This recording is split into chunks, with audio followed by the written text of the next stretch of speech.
La nouvelle traversée de l'Anjili, un pont au cœur de la rocade, d'ambiance moderne et dynamique, évoquant le bruit des chantiers, et de Kinshasa, la ville qui ne dort pas, étouffe sous le poids de son propre trafic.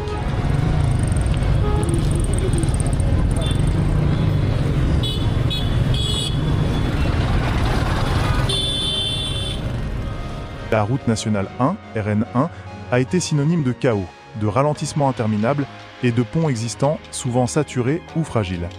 Pour répondre à cette urgence, un projet de contournement, les rocades de Kinshasa, a été lancé. Et au cœur de la rocade sud-est se dresse un obstacle majeur, la rivière Njili. C'est ici, dans la zone de la brasserie, que naît un nouvel ouvrage, non seulement pour traverser la rivière, mais pour créer une nouvelle façon de circuler. Ce n'est pas un projet isolé. Il est une pièce maîtresse de la rocade sud-est, qui vise à alléger la pression sur le boulevard Lumumba, l'artère principale.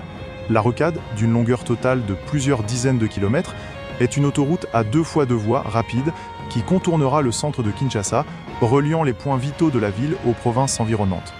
L'objectif de cette rocade est de créer un anneau de circulation périphérique.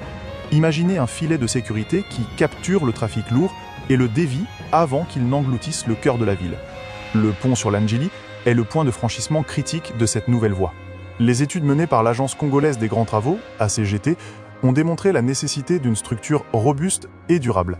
Selon les dernières informations du chantier, le pont sur la rivière Njili, au niveau de la rocade, est conçu pour atteindre une longueur d'environ 90 mètres.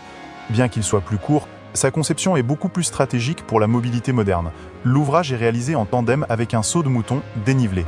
Cela signifie que la nouvelle voie, incluant le pont, ne croisera pas la route existante au même niveau. Le trafic de transit passera au-dessus ou sera canalisé, assurant une fluidité maximale sans les arrêts et feux de signalisation.